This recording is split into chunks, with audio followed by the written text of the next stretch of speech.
2024లో UG and PG admissions world top 100 universities లో 100% scholarship తో వెళ్లాలనుకుంటున్నారా? అయితే పర్ఫెక్ట్ గైడెన్స్ కొరకు వెంటనే డాక్టర్ ఏ సతీష్ ఐఆర్ఎస్సి గారిని సంప్రదించండి. మీరు సంప్రదించాల్సిన నంబర్ 8886698883.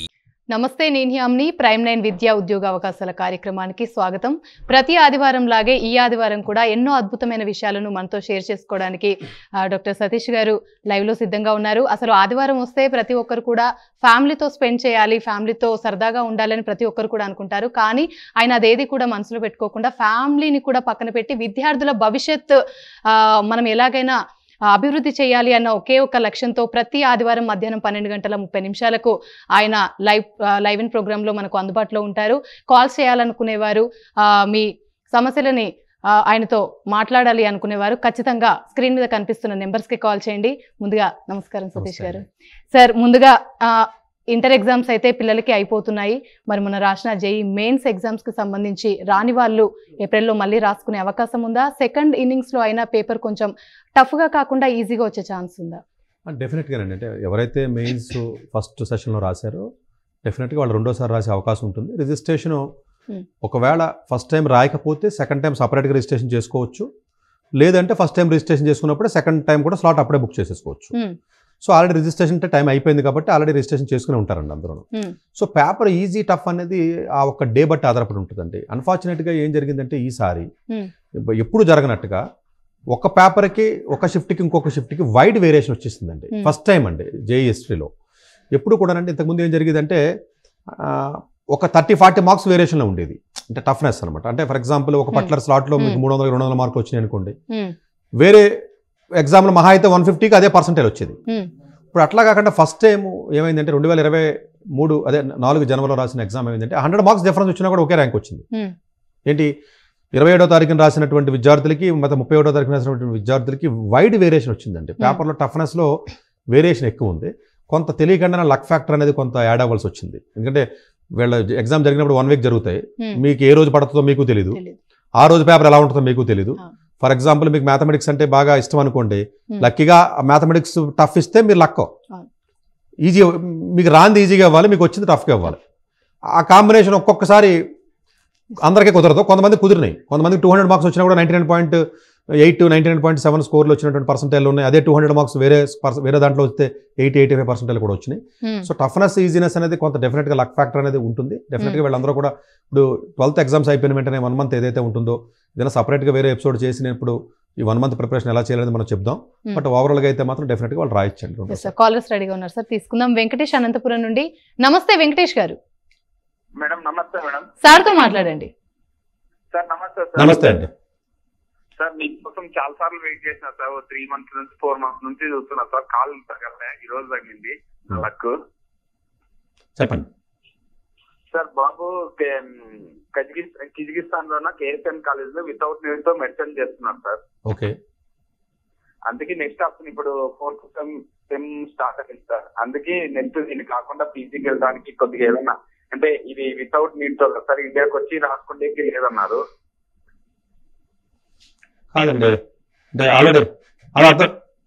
ఫర్దర్ గా ఆప్షన్స్ అడుగుతున్నారు అంతేనా పీజీ? లేదు సార్, ఇప్పుడు మెడిసిన్ సెకండ్ ఇయర్ చదువుతున్నారు సార్. ఓకే. కేఎస్ఎం కాలేజీలో సార్. అవునండి, కజకిస్తాన్ లో చదువుతున్నాడు అంతే కదా? చదువుతున్నాడు సార్, ఇప్పుడు సెకండ్ ఇయర్ చదువుతున్నాడు. ఓకే. అంటే వితౌట్ నీట్ తో పోయినాడు సార్. అవునండి. ఓకే, నీట్ తో. ఇప్పుడు మీకేంటి, మీకు ఫర్దర్ గా ఏం చేయాలి అంతేనా మీ డౌట్? అంటే ఇప్పుడు వితౌట్ నీట్ తో పోయినాడు కదా, నెక్స్ట్ ఇండియాకి వచ్చి ప్రాక్టీస్ చేసేకి లేదు కదా. ఇప్పుడు ఇది చదువుతున్నాగానే వేరే ఆప్షన్ అంటే మా ఇక్కడికి వచ్చి ప్రాక్టీస్ చేసుకోవడానికి వేరే ఆప్షన్ ఏమన్నా ఉంటుందే పీజీ చేసుకోవడానికి ఏదన్నా ముందు నుంచి? లేదండి, ఎన్ఎంసీ గైడ్ లైన్స్ చాలా క్లియర్గా ఇచ్చారండి. ఇంతకు ముందు ఉన్న విద్యార్థులు వేరు, అంటే 2022 ముందు 21 ఆ ముందు వెళ్ళిన వాళ్ళకైతే కాదు. కానీ ఈసారి అయితే చాలా క్లియర్ కట్గా వాళ్ళు ఇవ్వడం జరిగిందండి. నీట్ ఎగ్జామ్ రాయకుండా ఎవరైతే వెళ్తారో వెనక్కి వచ్చి ప్రాక్టీస్ చేయడానికి ఒప్పుకోవాలి అంటే అది డెవలప్డ్ కంట్రీ అయి ఉండాలి. యూకే, ఆస్ట్రేలియా, కెనడా లేకపోతే ఇలాంటి దేశాల్లో, యూఎస్ కానీ లేకపోతే ఇలాంటి దేశాల్లో ఎవరైతే చదువుతారో వాళ్ళ నీట్ లేకుండా వెళ్ళి రాసి చేసినా కూడా అక్కడ రెసిడెన్సీకి ఎక్కువ ఇది ఉంటుంది కాబట్టి వెనక్కి వచ్చిన తర్వాత అవన్నీ అవసరం ఉండదు. బట్ ఇట్లాగా జనరల్గా కొంచెం ఈ కంట్రీస్ ఏదో కజకిస్తాన్, రష్యా ఇలాంటి కంట్రీస్ ఎవరైతే ఉన్నారో నీట్ క్వాలిఫై అవ్వకపోతే ఇక్కడికి వచ్చిన తర్వాత మళ్ళీ మీరు ఆ FMG ఎగ్జామ్ రాసినప్పుడు ఇబ్బంది అవుతుంది అవ్వదు. బట్ అతను చేయవలసినటువంటి బెస్ట్ ఆప్షన్ అయితే ఏంటంటే ముందు నుంచి కరెక్ట్గా ఎవరో ఒకళ్ళ గైడెన్స్ తీసుకుని ముందు నుంచి ఏదైనా ప్లాబ్ ఎగ్జామ్స్ కానీ లేకపోతే ప్లాబ్ 1 ప్లాబ్ 2 లాంటి ఎగ్జామ్స్ రాసి యూకే కానీ AMC ఎగ్జామ్స్ అంటారండి, ఆస్ట్రేలియన్ మెడికల్ కౌన్సిల్ ఎగ్జామ్స్. అది స్టెప్ 1 or 2 అని ఉండే ఎగ్జామ్స్ ఉంటే ఆస్ట్రేలియా కానీ యూకే కానీ అతను ముందు నుంచి చక్కగా ప్లాన్ చేసుకుని వెళ్ళిపోవచ్చు. దానికి నీట్తో సంబంధం లేదు, ఇబ్బంది ఉండదు. కానీ ఒకటి గుర్తుపెట్టుకోండి, మీరు ఏదైతే కంట్రీలో చదువుతున్నారో జనరల్గా అసలు ఆ కంట్రీస్ మీరు రికమెండ్ చేయము. సరే మీరు ఆల్రెడీ మునిగిపోయి ఉన్నారు కాబట్టి ఇప్పుడు నేను ఆ విషయాలు నేను మాట్లాడదలుచుకోలేదు. మీరు చేయవలసిన జాగ్రత్త ఏంటంటే ఆ వ్యక్తి ఆ అబ్బాయి మెడికల్ డిగ్రీతో పాటుగా గుర్తుపెట్టుకోండి లైసెన్స్ కూడా ఆ కంట్రీలో తీసుకోవాలి. లైసెన్స్ తీసుకోకుండా చాలామంది విద్యార్థులు చేసే తప్పు ఏంటంటే ఓన్లీ డిగ్రీ తీసేసుకుని ఫైనల్ ఇయర్ అయిపోయింది కదా అని వచ్చేస్తున్నారు. కాదు, మీరు ఆ కంట్రీలో లైసెన్స్ కూడా అప్లై చేసి లోకల్ లాంగ్వేజ్ ఏదైనా మీరు ఎపీర్ అయితే తప్ప లైసెన్స్ ఇచ్చే అవకాశాలు ఉండట్లేదు కొత్తగా వచ్చిన రూల్స్ ప్రకారం. ఆ కాలేజీకి ఉన్నటువంటి రూల్స్ని మీరు దృష్టిలో పెట్టుకుని సో లైసెన్స్ కూడా మీరు తీసుకుని అప్పుడు మీరు పీజీకి వెళ్ళినట్లయితే మీకు ఎలాంటి ఇబ్బంది ఉండదు. వరస్ట్ కేసులో కనీసం మీరు లైసెన్స్ తీసుకున్నట్లయితే అక్కడే పీజీ చేసుకుని అక్కడే సెటిల్ అయిపోవచ్చు. సార్ నెక్స్ట్ కాలర్ రెడీగా ఉన్నారు సార్, రాము హైదరాబాద్ నుండి. నమస్తే రాము గారు. రైటా, ఇంకో నెక్స్ట్ కాలర్ రెడీగా ఉన్నారు సురేంద్ర తిరువూరు నుండి. నమస్తే సురేంద్ర గారు. నమస్తే మేడం. సార్ తో మాట్లాడండి. నమస్తే. Good afternoon sir. చెప్పండి. నాది ఇంటర్మీడియట్ ఎంపీసీతో కంప్లీట్ అయిపోయింది సార్. ఓకే. అయితే నేను నీట్ కి అపేర్ అవ్వాలనుకుంటున్నాను. 2023 supreme high court verdict open school నుంచి రాసిన వాళ్ళు కూడా నీట్ కి ఎలిజిబిలిటీ ఉందని చెప్పారు కదా. ఓకే, ఇప్పుడు రాయొచ్చు, మరి ఇబ్బంది ఏం లేదు. ఇప్పుడు డౌట్ ఏంటి? అదే బయాలజీ ఎగ్జామ్ ఇప్పుడు ట్రాన్స్ఫర్ ఆఫ్ సర్టిఫికెట్ లో ఎస్ అని పెట్టారా నో అని పెట్టారని డౌట్ సార్. అప్లికేషన్ లో లేదు, అప్లికేషన్ లో మీరు ఇంకా స్టడీ చేస్తున్నట్టే పెట్టండి. ఆప్షన్ నెంబర్ 2 పెట్టాలి నీట్ అప్లికేషన్ లో.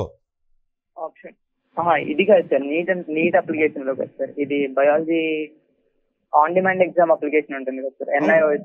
అవును.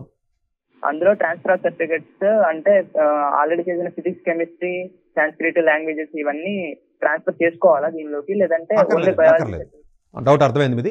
అలాంటి అవసరం ఏమీ లేదు. జస్ట్ మీరు ఒక ఎడిషనల్ సబ్జెక్ట్ బయాలజీ రాసి ఆ సర్టిఫికేట్ ఒరిజినల్ సర్టిఫికేట్ వాళ్ళు ఇవ్వడానికి ఒక 1 month టైం తీసుకుంటారు. 20 రోజుల నుంచి 1 month మీ స్టడీ సెంటర్ కానీ రిజల్ట్ సెంటర్ కానీ వస్తుంది కాబట్టి ఆ సర్టిఫికేట్ తీసుకుని మీరు నీట్ అప్లికేషన్ పెట్టినప్పుడు కోడ్ 2 పెట్టుకుని అప్లై చేసుకుని చక్కగా రాయొచ్చు. మీరు క్రెడిట్ ట్రాన్స్ఫర్ చేయాల్సిన అవసరం లేదు. సార్ ఇంకో కాలర్ రెడీగా ఉన్నారు స్వాతి అనంతపురం నుండి. నమస్తే స్వాతి గారు. నమస్తే అండి. సార్ ఉన్నారు, చెప్పండి సార్. నమస్తే సార్. నమస్తే అండి. సార్ మేము అనంతపురం నుంచి కాల్ చేస్తున్నాం. మా బాబు ప్రస్తుతం 10th క్లాస్ ఓకే గుడివాడ విశ్వభారతిలో చదువుతున్నాడు సార్. ఓకే. ఇంటర్ కి తనకి ఏ కాలేజ్ అయితే బెస్ట్, ఆయన అందులో US సిటిజన్షిప్ ఉంది సార్. ఫ్యూచర్ లో అతను ఏదైనా యూజీకి US పంపిద్దాం అనుకుంటున్నారా? అవును సార్, అందుకే సార్. ఓకే. అటువంటిప్పుడైతే మాత్రం డెఫినెట్గా అంటే కొంచెం అంటే ఇది క్వశ్చన్ సింపుల్గా ఉన్నప్పటికీ కూడా డీటెయిల్గా చెప్తే తప్ప మీకు అర్థం కాకపోవచ్చు. బట్ నేను కొంత బ్రీఫ్ ఇస్తానండి. మీకు మరి కొంచెం డీటెయిల్స్ కావాలనుకుంటే ఎప్పుడైనా కలిస్తే పర్సనల్గా నేను చెప్పడానికి ప్రయత్నం చేస్తాను. బట్ ఇన్ జనరల్గా అయితే మాత్రం ఎట్టి పరిస్థితుల్లోనూ మీరు వీలున్నంత వరకు కూడా ISC సిలబస్ కానీ CBSE కానీ జాయిన్ చేయండి. కానీ CBSE కంటే కూడా ISC సిలబస్ కొంచెం ఈజీగా ఉంటుంది ఇప్పుడు. ఎందుకంటే CBSE నామ్స్ మార్చారు 2024 నుంచి. ఏదైనా ISC అంటే ICSE అంటారు మన 10th క్లాస్లో, 12th వచ్చేటప్పుడు 11th వచ్చేటప్పుడు ISC అంటారు కాబట్టి ISC బోర్డులో మీరు చదివించుకున్నట్లయితే మీకు ఇబ్బంది ఉండదు. ఒకటి, మీరు ఏ స్కూల్ అయితే మీరు జాయిన్ చేస్తారో వీలున్నంత వరకు కూడా మర్చిపోకుండా మీరు బయాలజీ సబ్జెక్ట్ని మ్యాథ్స్ సబ్జెక్ట్ని కాంబినేషన్ పెట్టుకోండి. అంతే తప్ప ఓన్లీ MPC ఓన్లీ BYPC కింద జాయిన్ చేయొద్దు. ఫ్యూచర్లో అప్లికేషన్ పెట్టేటప్పుడు US యూనివర్సిటీస్కి అప్లికేషన్స్ పెట్టేటప్పుడు అప్పుడు ఆ రోజున మీరు ఏ మేజర్ అయితే బాగుంటుంది అనేది అప్పుడున్న సిచ్యువేషన్ బట్టి ఎవరో ఒకరు మాలాంటి వ్యక్తులు కలిస్తే డెఫినెట్గా మంచి కాలేజీ, ఎందుకంటే US సిటిజన్ కాబట్టి అతను స్కాలర్షిప్లు కూడా వచ్చే అవకాశం ఉంటుంది. డెఫినెట్గా అసలు మెడికల్ లాంటి ప్రోగ్రామ్స్ అయితే చాలా ఈజీగా అతనికి వెళ్ళే అవకాశం ఉంటుందండి. సో అందుగురించే ఫ్యూచర్లో డెసిషన్ ఎలాగైనా మారే అవకాశం ఉంటుంది కాబట్టి మీరు తొందరపడి మీరు ISC సిలబస్ తీసుకున్నప్పుడు లేకపోతే CBSE తీసుకున్నప్పుడు సబ్జెక్ట్ని మర్చిపోవద్దు. మ్యాథ్స్, బయాలజీ, ఫిజిక్స్, కెమిస్ట్రీ 4 సబ్జెక్టులని ఉంచండి. వీలుంటే కంప్యూటర్ సైన్స్ సబ్జెక్ట్ని కూడా యాడ్ చేయండి. ఎలాంటి స్కూల్ అయితే బాగుంటుంది ఏంటి అన్నది మరి నేను స్టూడెంట్ని చూస్తే తప్ప నేను చెప్పలేనండి. ఎందుకంటే ప్రాబుల్ ఆ స్టూడెంట్ యొక్క లెవెల్ ఆఫ్ నాలెడ్జ్ బట్టి అతను ఎలాంటి మీ ఫైనాన్షియల్ ఎబిలిటీ ఎంత ఉంది, ఎలాంటి కాలేజీ, ఎలాంటి మేజర్ కొంచెం ఇంట్రెస్ట్ ఉంది, అతనుకున్న ఎబిలిటీ ఏంటి అనేది ఏదైనా ఎగ్జామ్ లాగా ఏదైనా పెట్టి సంథింగ్ కొంత అసెస్మెంట్ నేను చేస్తే తప్ప చెప్పలేను. బట్ ఎన్ని ప్రిన్సిపల్ అయితే మాత్రం మీరు స్టేట్ బోర్డు కాకుండా ISCలో జాయిన్ చేయండి. అన్ని సబ్జెక్టులు 4 పెట్టండి, వీలుంటే కంప్యూటర్ సైన్స్ కూడా ఒక సబ్జెక్ట్ పెట్టండి. ఎలాగా బెస్ట్ ఆఫ్ 4 తీసుకుంటాడు కాబట్టి ఐఎస్సీలో పర్సంటేజ్తో పెద్ద ఇష్యూ లేదు మీకు, బెస్ట్ ఆఫ్ 4 తీసుకుంటాడు కాబట్టి దీనితో పాటుగా బయటికి వెళ్ళాలి కాబట్టి డెఫినెట్గా కొంత ఏదైనా రీసెర్చ్ కానీ లేదా ఏదైనా ప్రాజెక్ట్ చేయడం కానీ లేదా ఏపీస్ రాయడం కానీ ఇలా కొన్ని ఎగ్జామ్స్ అడిషనల్గా ఉంటాయండి, శాటిలైట్ ఎగ్జామ్స్. అది కొంచెం ఎవరో ఒకళ్ళ గైడెన్స్తో మీరు చక్కగా ప్లాన్ చేసినట్లయితే విత్ ఇన్ 1 ఇయర్లో 11th అయిపోయిన తర్వాత వెంటనే అప్లికేషన్స్ పెట్టాలి, 12th వరకు వెయిట్ చేయకూడదు. చాలామంది చేసే తప్పండి. సో ఇవి అంటే సింపుల్ క్వశ్చన్ కింద ఉంటుంది కానీ మనం చాలా విషయాలు ఉంటాయి. బట్ ఇది అంటే మీకు బ్రీఫ్గా ఒక ఐడియా ప్రస్తుతానికైతే నేను అంత చెప్పగలను నేను. సో దాన్ని బట్టి మీరు ఆలోచించండి. స్వాతి గారు, మీరు కంప్లీట్గా ఇంకా డీటెయిల్స్ తెలుసుకోవాలనుకుంటే అక్కడ స్క్రీన్ మీద కనిపిస్తున్న నెంబర్స్కి కాల్ చేయండి. పర్సనల్గా కూడా సార్ అపాయింట్మెంట్ తీసుకోవచ్చు, చాలా నీట్గా ఎక్స్ప్లెయిన్ చేస్తారు. అండ్ నెక్స్ట్ కాలర్ కూడా రెడీగా ఉన్నారు సార్, శ్రీనివాస్ తిరుపతి నుండి. నమస్తే శ్రీనివాస్ గారు. నమస్తే మేడం. సార్ మాట్లాడండి, సతీష్ గారు ఉన్నారు. సార్ నమస్తే సార్. నమస్తే అండి సార్. మా అమ్మాయి ఇంటర్మీడియట్ సెకండ్ ఇయర్ ఎంపీసీ చదువుతుంది సార్. ఓకే. ఇక్కడ మా తమిళనాడు కానీ కర్ణాటకలో కానీ ఏదైనా మంచి కాలేజీ బీటెక్ చదివించడానికి నాకు తెలియలేదు సార్. ఎక్కడ ఫీజు తక్కువ బడ్జెట్ లో ఒక మంచి కాలేజీ ఏదైనా చెప్తారని కనుక్కున్నాను సార్. అవునండి, ఎగ్జామ్ రాయండి. కర్ణాటక కామెట్గా ఎగ్జామ్ రాస్తే వచ్చిన ర్యాంక్ బట్టి కౌన్సిలింగ్లో మీరు కర్ణాటక వెళ్ళొచ్చు, ఇబ్బంది ఏముంటుంది. తమిళనాడు అంటే మీకు ఓన్లీ మేనేజ్మెంట్ కోటా కానీ లేకపోతే ఏదైనా ఎగ్జామ్స్ రాసుకుని మీరు వెళ్ళాలి. అంటే అఫ్కోర్స్ డీమ్డ్ యూనివర్సిటీస్ అవి ఉంటాయి మీకు, శస్త్రా యూనివర్సిటీ లాంటి యూనివర్సిటీస్ ఉన్నాయి. వాళ్ళకి చెన్నైలో కూడా క్యాంపస్ ఉంది, 2-3 కుంభకోణంలో క్యాంపస్ ఉంది మీకు. అలాగా మెయిన్ క్యాంపస్ ఎలాగా ఉందనుకోండి, అక్కడ ఈ 3 క్యాంపస్లు ఉన్నాయి. అలాంటి కాలేజెస్ ఏదన్నా మీరు డీమ్డ్ యూనివర్సిటీస్కి మీరు అప్లై చేసి తప్ప తమిళనాడు సెట్ రాయడానికి మీకు ఎలిజిబిలిటీ అయితే ఉండదు. కానీ కర్ణాటక కామెట్గా ఎగ్జామ్ రాసి మీరు ఆ వచ్చిన ర్యాంక్ బట్టి కౌన్సిలింగ్లో పార్టిసిపేట్ చేస్తే చాలా తక్కువ ఫీజుతోనే వెళ్తారండి. మేనేజ్మెంట్ కోటా అయితే మీకు ఎక్కువ డబ్బులు, కానీ కౌన్సిలింగ్లో మీకు పెద్ద ఫీజే ఉండదండి. ఓన్లీ తమిళనాడులో అయితే మాత్రం ఏదన్నా ఒక ప్రైవేట్ కాలేజెస్కి వెళ్ళాలి అంటే కొంత మీకు డొనేషన్ అది పే చేసుకుని వెళ్ళవలసి ఉంటుంది. సో అలాంటి కాలేజెస్ మీరు ఏదైనా చేయాలి అనుకున్నట్లయితే అఫ్కోర్స్ అది మీకు వచ్చిన మరి 12th వచ్చిన మార్క్స్ ఎన్ని మార్క్స్ వస్తాయి, అట్లాగే మరి మ్యాథ్స్ ఫిజిక్స్ కెమిస్ట్రీలో ఎంత స్కోర్ ఉంది అన్న దాన్ని బట్టి మీరు కాలేజెస్ అప్లై చేసుకోవచ్చు. కానీ ఇంజనీరింగ్ డైరెక్ట్గా తమిళనాడు స్టేట్ కాలేజీకి అప్లై చేయడానికి ఉండదు. కాబట్టి ఏదైనా బీఎస్సీ కానీ బీసీఏ కానీ లేకపోతే 5 years ఎంఎస్సీ కోర్సెస్ ఉంటాయి. ఈవెన్ యూనివర్సిటీ అన్నా యూనివర్సిటీ లాంటి కాలేజీల్లో కూడా ఉంటాయి. కాబట్టి అలాంటి కాలేజీలో ఏదైనా అప్లై చేసుకుని మీరు వెళ్ళొచ్చండి. రైట్, నెక్స్ట్ కాలర్ రెడీగా ఉన్నారు సార్, మణికంఠ గుంటూరు నుండి. నమస్తే మణికంఠ గారు. Hello madam. సతీష్ గారు ఉన్నారు, మాట్లాడండి. హలో సతీష్ గారు. చెప్పండి. నమస్తే సార్. నమస్తే. నేను ఆంధ్రప్రదేశ్ లో గుంటూరులో 10th క్లాస్ చదువుతున్నాను సార్. ఓకే. ఒక 10 days లో ఎగ్జామ్స్, పబ్లిక్ ఎగ్జామ్స్ ఉన్నాయి. ఎలా ప్రిపేర్ అవ్వాలో అర్థం కాదు. 10th బోర్డ్ ఎగ్జామ్స్ గురించి అడుగుతున్నావమ్మా నువ్వు? అవును సార్. ఓకే.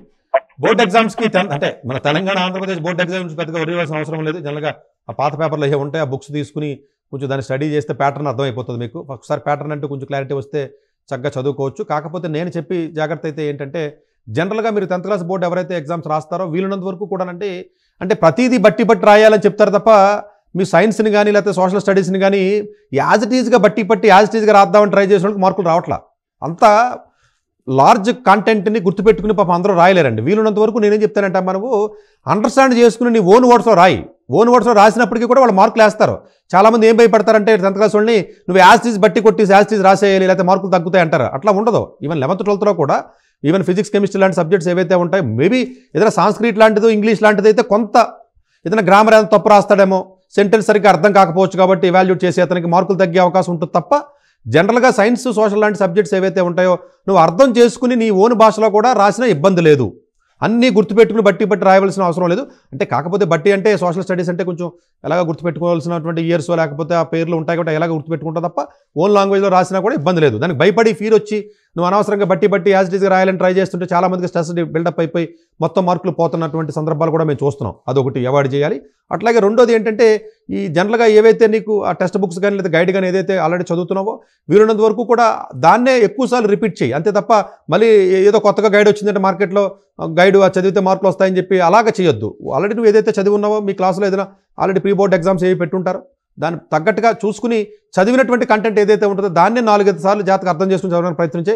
మ్యాథమెటిక్స్ అయితే మాత్రం వీలున్నంత వరకు కూడా ప్రాబ్లమ్ని అండర్స్టాండ్ చేసుకోవడం ట్రై చేయి. మరీ అర్థం కాకపోతే బట్టి పట్టమని నాలాంటి వ్యక్తి రికమెండ్ చేయకూడదు కాబట్టి నేను చేయనది. నువ్వు అర్థం చేసుకుని ట్రై చేయి. ఒకరు అర్థం కాకపోతే అదృష్టం కొలిది ఆంధ్రప్రదేశ్ గవర్నమెంట్ తెలంగాణ గవర్నమెంట్ ఏం చేసిందంటే ప్రతి కంటెంట్ కూడా 10th క్లాస్లోది వాళ్ళ అఫీషియల్ వెబ్సైట్లో ఇవ్వడం జరుగుతుంది. ఈవెన్ దూరదర్శన్ ఛానల్లో కూడా వాళ్ళు ఫ్రీగానే వాళ్ళు పెడుతున్నారు. అట్లాగే మీకు అఫీషియల్గా కూడా వాళ్ళకి ఒక వెబ్సైట్ క్రియేట్ చేశారు, వీడియోస్ ఉన్నాయి. ఏదైనా అర్థం కాకపోతే అలాంటి వీడియోస్ విను. ఏదైనా స్పెసిఫిక్ ప్రాబ్లం అర్థం కాకపోతే, టైం తక్కువ ఉంది కాబట్టి మొత్తం వినమని నేను చెప్పను, కానీ ఏదైనా అర్థం కాకపోతే. సో అట్లాగే హెల్త్ ఆస్పెక్ట్లో కొంచెం జాగ్రత్తలు తీసుకోవాలి మనం, ఎందుకంటే హెల్త్ ఏదైనా సిక్ అయితే మళ్ళీ ఇబ్బంది అవుతుంది కాబట్టి కొంచెం అలాంటి జాగ్రత్తలు తీసుకుని చక్కగా రాయొచ్చు, ఇబ్బంది ఏముంటుంది. నెక్స్ట్ కాలర్ రెడీగా ఉన్నారు. దశరథ హైదరాబాద్ నుండి. నమస్తే దశరథ గారు. దశరథ గారు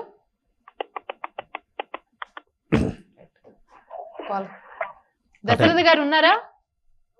చెప్పండి సార్ ఉన్నారు, మాట్లాడండి. చెప్పండి. నమస్కారం సార్, పరిచారా? నమస్తే అండి. నమస్కారం సార్, నేను ప్రశాంత్ సార్ ఇంతకుముందు కూడా మాట్లాడినాను సార్ మీతో. అయితే తర్వాత అపాయింట్మెంట్ ఉంటేనే అనుకున్నాను సార్. నేను గ్రూప్ గురించి ప్రిపేర్ సార్, ఇది 3వ సార్ సార్ గ్రూప్ రాకపోవడానికి. సో మీ గైడెన్స్ ప్రకారం చిన్న బుక్స్ ఏదో చెప్తాను, రిఫరెన్స్ చేస్తాను. మీరు ఒకసారి దశరథ గారు మీరు చెప్పే విధానం చాలా ఫాస్ట్ గా ఉంది, కొంచెం స్లోగా అర్థమయ్యే విధంగా చెప్తే సార్ ఆన్సర్ చెప్పగలుగుతారండి. Okay madam, okay madam. ఏంటంటే సారు అదే ఆ గ్రూప్ కు సంబంధించిన దాని గురించి చెప్పారు మేడం. మన వీడియోలు కూడా కొంచెం చూశాను. హలో, మీకు ఏం కావాలి చెప్పండి సార్. అదే సార్ మీ వీడియో చూసాను సార్, గ్రూప్ గురించి అని చెప్పి మీతో కలవాలనుకుంటున్నా సార్. ఇది 3వసారి నేను ఫెయిల్యూర్ రాయడము, కాకపోతే మీ గైడెన్స్ ప్రకారం ఈసారి గ్యారెంటీ జాబ్ వద్దు అనుకుంటున్నా సార్. మీరు ఒకసారి కలవడానికి అవకాశం ఇస్తే సార్ బుక్స్ రెఫర్ చేస్తున్నారు. లేకపోతే బుక్స్ చదివేసి ఎగ్జామ్ టైంలో చాలా వరకు గుర్తుంచుకోక ఫెయిల్యూర్ అయిపోతున్నా సార్. గ్రూప్ 1 గ్రూప్ 2 గ్రూప్ 4 ఏ ఎగ్జామ్ చెప్పండి ముందు. Group 2 sir, group 2 sir. Okay okay అర్థమైందండి. కాదండి, గ్రూప్ 2కి సంబంధించినటువంటిది ఏదైతే మనం చాలా డీటెయిల్గా కూడా 1-2 సందర్భాల్లో వీడియోలో కూడా నేను చెప్పడం జరిగింది. ప్రాబబులీ కొన్ని బుక్స్ నేను ఇంగ్లీష్ లాంగ్వేజ్లో ఉన్నటువంటి బుక్స్ ఏదైనా చెప్పుండొచ్చు, బట్ తెలుగు లాంగ్వేజ్లో కూడా తెలుగు అకాడమీ లాంటి బుక్స్ ప్రతిదీ కూడా అందుబాటులో దొరుకుతున్నాయి. ఇంగ్లీష్లో ఉన్నటువంటి బుక్స్ ఏవైతే మీకు ఉన్నాయో జనరల్గా ఇప్పుడు చిరంజీవి ఉన్న బుక్స్, లేకపోతే చాలా బుక్స్ అండి మీకు లక్ష్మీకాంత్ కానీ ఇలాంటి బుక్స్ ఏవైతే కొంచెం బెటర్గా గ్రూప్ 1 లాంటి బుక్స్ చదువుతారో అవి తెలుగులో కూడా అనువాదం జరుగుతుంది. ఇంకొకటి గ్రూప్ 2కి ప్రత్యేకంగా బుక్స్ అంటూ మీరు చదవడానికి ట్రై చేయకూడదు. ఆల్రెడీ గ్రూప్ 1 ఉన్నటువంటి బుక్సే సేమ్ అదే జాగ్రఫీ హిస్టరీ ఏవైతే ఉన్నాయో పేపర్ వైజ్ నేను అనాలిసిస్ చేసి చాలా డీటెయిల్గా చెప్పడం జరిగిందండి. ఇప్పుడు ఇంత తక్కువ టైంలో నేను మొత్తం గ్రూప్ 2కి సంబంధించి మొత్తం నేను చెప్పలేను, కానీ బట్ ఒకటైతే చెప్పగలను, తెలుగులో కూడా బుక్స్ మీకు దొరుకుతున్నాయి. ఆబ్జెక్టివ్ బుక్స్ లేదా విజేత కాంపిటీషన్స్ అని ఇలాంటి బుక్స్ అయితే మార్కెట్లో దొరుకుతున్నాయి. అలాంటి చదివి గ్రూప్ 2కి వెళ్తే రాదు. టెక్స్ట్ బుక్స్ చదివి మీరు స్టాండర్డ్ టెక్స్ట్ బుక్స్ ఉంటాయండి. ఇప్పుడు కృష్ణారెడ్డి హిస్టరీ ఉందనుకోండి, తెలుగులో కూడా రాసాడు అతను. సో ఇలాంటి స్టాండర్డ్ టెక్స్ట్ బుక్స్ ఏవైతే మీకు ఉన్నాయో అలాంటి బుక్స్, ఇప్పుడు జాగ్రఫీ ఉందనుకోండి, ఎన్సీఆర్టీ బుక్స్ చదవాల్సిన అవసరం ఏమి లేదు. ఒక ఇంగ్లీష్లో మీకు అర్థం కాకపోతే డెఫినెట్గా మీకు తెలుగులో కూడా మనకు అనువాదం అంటే తెలుగులో కూడా మంచి మంచి బుక్స్ మనకు ఉన్నాయి. లేకపోతే ఈవెన్ మీకు స్టాండర్డ్ టెక్స్ట్ బుక్స్ ఏవైతే మీకు గ్రూప్ 1 సివిల్స్ లాంటి ఏదైతే బుక్స్ ఉన్నాయో ఆ బుక్స్లో కూడా మీరు చక్కగా చదువుకుని ముందుకు వెళ్ళొచ్చు. ఆబ్జెక్టివ్ బుక్స్ నమ్ముకుని మీరు వెళ్ళకండి. బట్ మ్యాగజైన్స్ కానీ కరెంట్ అఫైర్స్ కానీ ఏవైతే ఉన్నాయో అలాంటివి ఏదైనా మీరు మంత్లీ మ్యాగజైన్ చదువుకోవచ్చు. మీరు ఇప్పుడు మార్కెట్లో దొరుకుతున్నటువంటి ఏవైతే మీకు ఉన్నాయో అలాంటి చదువుకోవచ్చు. అంటే తెలుగు మ్యాగజైన్ చదవచ్చు, లేకపోతే ఇంగ్లీష్ ఏదో కురుక్షేత్ర యోజననో లేకపోతే ఇలాంటి ఇండియా టుడే కానీ ఇలాంటి మ్యాగజైన్స్ కూడా మీరు కరెంట్ అఫైర్స్ని కూడా కంపల్సరీ చదివి తీరాలి. నేను ఇంతకుముందు 2 సార్లు రాశాను కదా, 3 సార్లు రాశాను కదా అని కాన్ఫిడెన్స్ కాదు. ఎందుకంటే ఏ సంవత్సరానికి ఆ సంవత్సరం కాంపిటీషన్ మారిపోతూ ఉంటుంది, కరెంట్ ఈవెంట్స్ కాంటెంపరీ ఇష్యూస్ కూడా మారిపోతూ ఉంటాయి. కాబట్టి స్టాండర్డ్ టెక్స్ట్ బుక్స్ చదవడం అలవాటు చేసుకోవాలి. At the same time contemporary issues సంబంధించినటువంటి ఆస్పెక్ట్స్కి సంబంధించి కొంత మీరు ఇప్పుడు లోకల్గా ఉన్నటువంటి ఇమీడియట్గా ఉన్న సపోర్ట్ తీసుకుని చదువుకోవాలి. బట్ దీనికి ప్రాపర్ గైడెన్స్ ఉండాలండి. ఎలా చదవాలి, ఎలా చదవాలో తెలిస్తే ర్యాంకులు రావి, ఎలా చదవకూడదో కూడా తెలియాలి. ఎలా చదవకూడదో తెలియాలంటే స్టూడెంట్ పూర్తిగా అర్థమైతే తప్ప మేము మీకు చెప్పలేమండి. జనరల్గా అయితే చెప్పగలం తప్ప జస్ట్ లైక్ హోమియోపతి డాక్టర్ లాంటి వాళ్ళం మేము. అంటే మొత్తం స్టూడెంట్ అర్థం అవ్వాలి కదా, అర్థమైతే తప్ప మేము కూడా చెప్పలేం. కాబట్టి బట్ జనరల్గా ఇప్పుడు తక్కువ టైంలో నేను ఇవ్వగలిగే సలహా అయితే ఇదేనండి. రైట్, నెక్స్ట్ కాలర్ రెడీగా ఉన్నారు సార్. నారాయణ అనకాపల్లి నుండి. నమస్తే నారాయణ గారు. నమస్తే అండి మేడం. సార్ ఉన్నారు, మాట్లాడండి సార్. నమస్తే. నమస్తే అండి సార్. బాబు సార్ చెప్పండి సార్. బాబు ఎంపీసీ చేసి ఎంసెట్ ర్యాంక్ ఎక్కువ ర్యాంక్ రావడంతో మా జేఎన్టీయూకే కాకినాడలో కెమికల్ ఇంజనీరింగ్ సైడ్ లో జాయిన్ చేస్తానండి. అయితే బాబు టెక్నికల్ సైడ్ వెళ్దారనుకున్నాడండి. ఓకే. అయితే ఏంటంటే తను కెమికల్ ఇంజనీర్ అయిపోయిన తర్వాత ఏం చేస్తే బాగుంటదండి అంటే బాబు టెక్నికల్ సైడ్ వెళ్దారనుకున్నాడో అది మేము కెమికల్ ఇంజనీర్ లో జాయిన్ చేస్తాం. కాదండి, ఏ కాలేజ్ చదువుతున్నాడు? జేఎన్టీ కాకినాడ క్యాంపస్ లేదా ఎఫిలియేటెడ్ కాలేజ్? ఏ కాలేజ్? జేఎన్టీ కాకినాడ క్యాంపస్ అండి, యూనివర్సిటీ. అవునండి, కెమికల్ ఇంజనీర్ చదువుతున్నాడు. తర్వాత టెక్నికల్ గా వెళ్ళాలనుకుంటాడా? వెళ్ళాలనుకున్నా బాబు ఫస్ట్ ఉన్న ఉద్దేశం అదేనండి. అయితే ర్యాంక్ ఎక్కువ రావడంతో ఉద్దేశం ఏంటండి ఐటీ ఫీల్డ్ అండి. టెక్నికల్ అంటే మీ ఉద్దేశం ఐటీ ఫీల్డ్?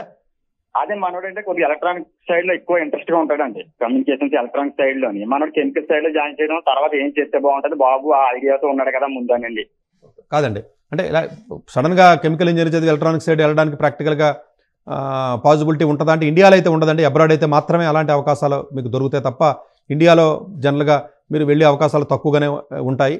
ఎందుకంటే ఏదైనా ఫిజిక్స్ చదివితే ఎలక్ట్రానిక్స్కి వెళ్ళడం ఈజీ తప్ప కెమికల్ ఇంజనీరింగ్ చదివినప్పుడు వెళ్ళాలి అంటే బయట అబ్రాడ్లో అవకాశం ఉంటుంది. బట్ అబ్రాడ్లో వెళ్ళాలన్నా కూడా గుర్తుపెట్టుకోండి, డెఫినెట్గా అతని ప్రాజెక్ట్ కానీ ఏదైనా ఉంటుందో కెమిస్ట్రీకి కెమికల్ ఇంజనీరింగ్కి సంబంధించినటువంటి కాంబినేషన్లో మీకు ఎలక్ట్రానిక్స్ చాలా కాంబినేషన్ ఉంటుంది, చాలా కనెక్షన్ ఉంటుంది. కెమిస్ట్రీకి కెమికల్ ఇంజనీరింగ్కి ఎలక్ట్రానిక్స్ కూడా కాంబినేషన్ ఉంటుంది హార్డ్వేర్కి సంబంధించి. ఆ హార్డ్వేర్ రిలేటెడ్ ప్రాజెక్ట్స్ ఏదైనా చేసి ఎలక్టివ్స్లో అలాంటి సబ్జెక్ట్స్ ఏదైనా చదువుకుని కొంచెం ప్రొఫైల్ బిల్డ్ చేస్తే వేరే అబ్రాడ్ కంట్రీస్లో మాత్రం అతను అనుకున్నటువంటి కోర్సుకి ఈజీగా వెళ్ళగలడు. ఇండియాలో మీకు వెళ్ళాలి అనుకుంటే మాత్రం అతను ఎలక్ట్రానిక్స్కి సంబంధించిన గేట్ పేపర్ రాయాలి. గేట్ పేపర్ ఈసీఈ రాయాలంటే ఈసీఈ చదవాలని రూల్ లేదు అనుకుంటే గేట్లో ఏదైనా మ్యాథమెటిక్స్ కానీ ఫిజిక్స్ కానీ పేపర్ రాసి వెళ్ళొచ్చు. గేట్లో ఫిజిక్స్ పేపర్ రాయొచ్చు అతను జామ్లో కానీ రాసి ఫిజిక్స్ పేపర్ రాసి ఏదైనా ఎన్ఐటీస్లో కానీ ఐఐటీస్లో కానీ ఏదైనా డైరెక్ట్ పిహెచ్డీకి వెళ్ళే అవకాశం ఉంటుంది మళ్ళీ. సో అలాగే వెళ్ళొచ్చండి. అంటే డైరెక్ట్ రూట్ అయితే ఉంటుంది కానీ ఇండైరెక్ట్గా ఇట్లా ఏదైనా వేరే విధానంతో ఇండియాలో కానీ అబ్రాడ్లో కానీ వెళ్ళే అవకాశం ఉంటుంది. అంతే తప్ప డైరెక్ట్గా మీరు ఏదైనా ఎంటెక్లో వెళ్ళడానికి అట్లాగైతే అవకాశం ఉంటుందండి. మీరు గేట్ పేపర్ అన్న మార్చి చూసుకోవాలి, ఫిజిక్స్ అన్న రాయాలి, ఫిజిక్స్ నుంచి అన్న ఎలక్ట్రానిక్స్కి వెళ్ళొచ్చు, డైరెక్ట్ పిహెచ్డీగానే వెళ్ళొచ్చు మంచి జీపీఏ ఉంటే, ఇట్లా ట్రై చేయలేదు అబ్రాడ్ అనే వెళ్ళొచ్చు. ఇది 4-5 రకాల ఆప్షన్స్ ఉంటాయంటే ఇలాగ ఏదన్నా ఒకటి ట్రై చేసుకుంటే మీకు అవకాశం ఉంటుంది. రైట్, నెక్స్ట్ కాలర్ రెడీగా ఉన్నారు సార్. రామారావు శ్రీకాకుళం నుండి. రామారావు గారు నమస్తే అండి, సతీష్ గారు ఉన్నారు, మాట్లాడండి. సార్ నమస్తే సార్. నమస్తే అండి సార్. నేను ఆర్మీలో ఉంటాను సార్. సార్ చెప్పండి సార్. మా పాప విజయవాడ చదువుతుంది కదా, శ్రీ విశ్వశాంతి స్కూల్లో చదువుతుంది sir, CBSE 10th class sir. Okay sir పాప నెక్స్ట్ పొజిషన్ ఇంటర్మీడియట్ లో సిబిఎస్ఈ బోర్డ్ లో ఏం తీసుకోవాలని పాప అయితే సివిల్ సర్వీస్ వెళ్ళాలనుకుంటుంది సార్ పాప. దీనికి సంబంధించి చాలా వీడియోలు చేశానండి, దయచేసి వీడియోలు వినండి. ఇలా 10th క్లాస్ పిల్లల్ని పట్టుకుని సివిల్ సర్వీస్ ఎలా అనుకోవడం ఏంటి నాకు అర్థం కాదు. అసలు పేరెంట్స్ కాదండి అసలు ఫస్ట్ సివిల్ సర్వీస్ సంబంధించి నేను చాలా వీడియోలు చేశానండి. ఇలా 10th క్లాస్ పిల్లల్ని ఇంటర్మీడియట్ పిల్లల్ని పట్టుకుని సివిల్ సర్వీస్ అని చెప్పి మొత్తం జీవితాలన్నీ నాశనం చేసేస్తూ ఉంటారు. ఈ టాపిక్ వస్తే కొంచెం నేను ఆవేశపడతా ఉంటాను. అలాంటి పనులు చేయకూడదండి.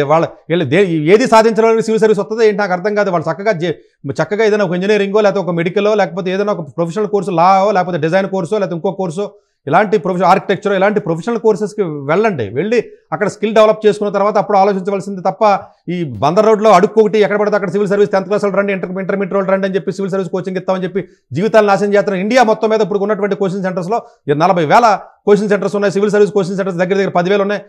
అసలు ఒక్కడు కూడా మీకు ఇలాగ ముందు నుంచి ప్లాన్ చేసుకున్నాడు సివిల్ సర్వీస్ కొట్టలేరండి.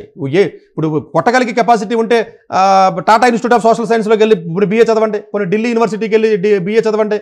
అలాంటి ఏదైనా కాంపిటేటివ్ ఎగ్జామినేషన్స్ ట్రైన్ చేసి వెళ్ళి లేకపోతే ఒక NIT రాసి వెళ్ళండి, లేకపోతే SPA ఎగ్జామ్ రాసి ఒక ఆర్కిటెక్చర్ చదవండి, లేకపోతే ఇంకొకటి ఏదో చదవండి. కొంచెం బెటర్గా ఉన్న స్కిల్ వచ్చి కాలేజీకి వెళ్ళి చదవాలి తప్ప 10th క్లాస్లో ఉన్న పిల్లలకి రాంగ్ సీట్స్ వేసి సివిల్ సర్వీస్ నేను సాధించలేకపోయి నువ్వు సాధించే సివిల్ సర్వీస్ అంటే ఏదైనా ఎవరికి పడితే రాసేస్తే వచ్చేయడం కాదు కదండి.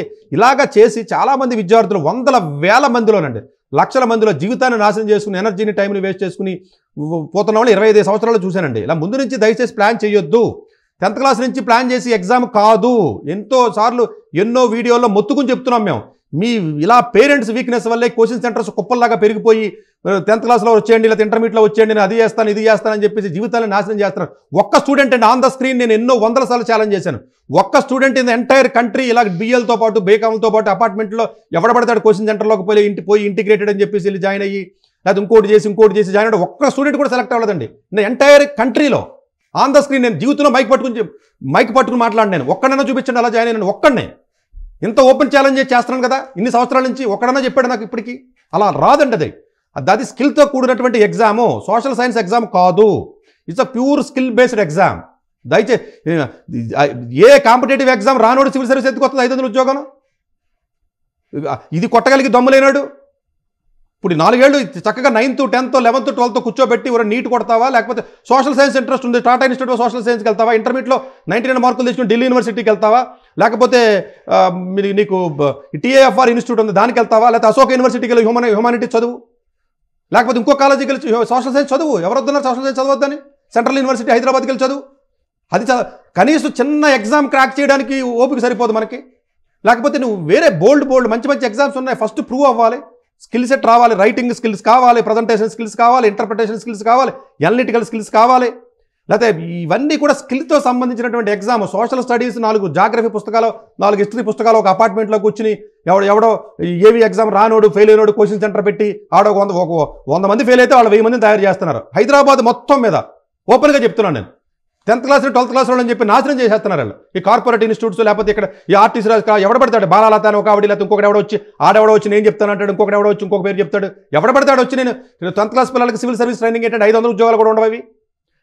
కనీసం 50,000 సీట్లుండి ఐఐటీ ఎగ్జామ్ క్రాక్ చేయడం చేత కాదు, 1,00,000 సీట్లున్న నీట్ ఎగ్జామ్ని క్రాక్ చేయడం చేత కాదు, ఎన్ఐడి ఎగ్జామ్ రాదు, లేకపోతే క్లాట్ ఎగ్జామ్ మీకు 3,000 సీట్లున్న క్లాట్ ఎగ్జామ్ రాయడం చేత కాదు, లేకపోతే యూజీ సియూఈటీ ఎగ్జామ్ రాసేది అది చేత కాదు. ఏమీ చేత కానట్టు సివిల్ సర్వీస్ చేత అవుతుంది. ఏమవుతుందో మరి నాకు అర్థం కాదు. ఇంకో కాల్ తీసుకోండి. రైట్, శ్రీనివాస్ నెల్లూరు నుండి. నమస్తే శ్రీనివాస్ గారు. శ్రీనివాస్ గారు నమస్తే అమ్మా. సార్తో మాట్లాడండి. సార్ నమస్తే సార్. నమస్తే అండి సార్. నా పేరు శ్రీనివాసులు, నెల్లూరు నుంచి. మా బాబు గేట్ రాశాడు సార్, కీలో 44.6 వచ్చింది, కెమికల్ ఇంజనీరింగ్.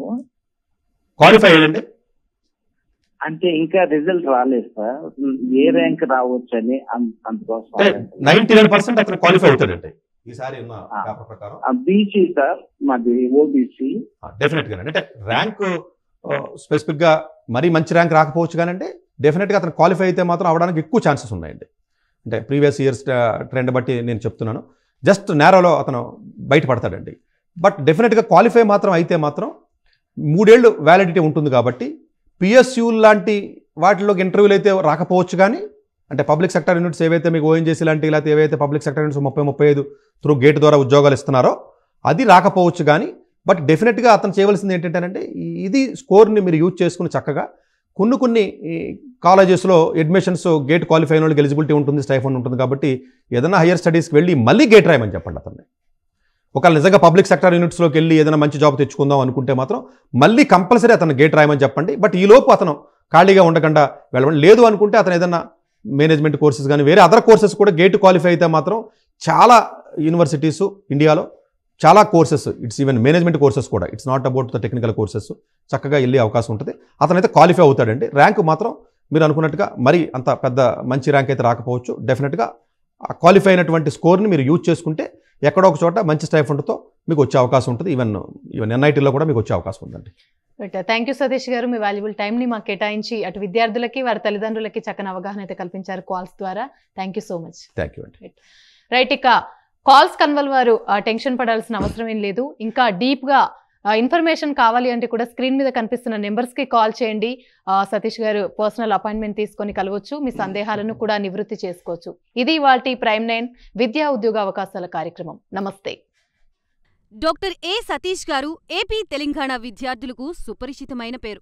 సతీష్ గారు 2001 యూపీఎస్సీ పరీక్షల్లో ఉత్తీర్ణులై ఇండియన్ రైల్వే విభాగంలో ఉద్యోగం సాధించారు. సతీష్ గారు చదివిన చదువులు engineering, MTech, MBA, executive MBA, MSc, MBA HR, MA psychology లాంటి పోస్ట్ గ్రాడ్యుయేషన్ డిగ్రీలతో పాటు డాక్టరేట్ కూడా చదవడం జరిగింది.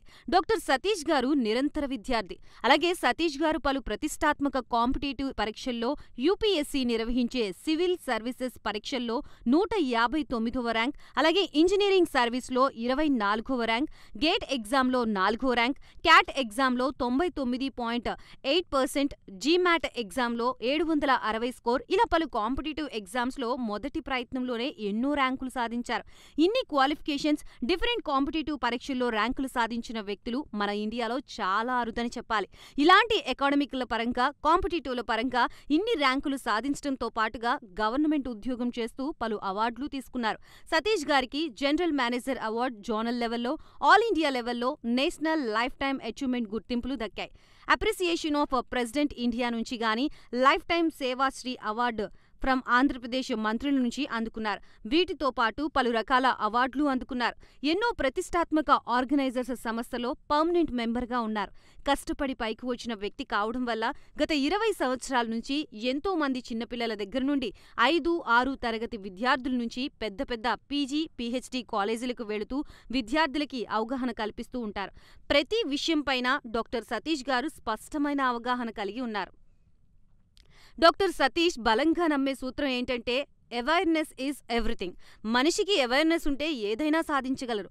ఒక్క మోటివేషన్తోనే కాదు, ఏది చెయ్యాలి, ఏది చేయకూడదు, ఎలాంటి డెసిషన్ తీసుకోవాలనే విషయాలపై, ముఖ్యమైన విషయాలపై అవగాహన కల్పిస్తూ ఉంటారు. అలాగే గవర్నమెంట్, ప్రైవేట్ జాబ్లే కాకుండా ప్రపంచ దేశాల్లోని జాబ్స్ పై కూడా అవగాహన కల్పిస్తూ ఉంటారు. ఉద్యోగాలతో పాటు పెద్ద చదువులైన ఐఐటి వంటి వాటిపై సెషన్స్ నిర్వహిస్తూ ఉంటారు. ఇప్పటి వరకు 3 లక్షల సెమినార్లు ఒక్క రూపాయి తీసుకోకుండా ఉచితంగా నిర్వహించారు.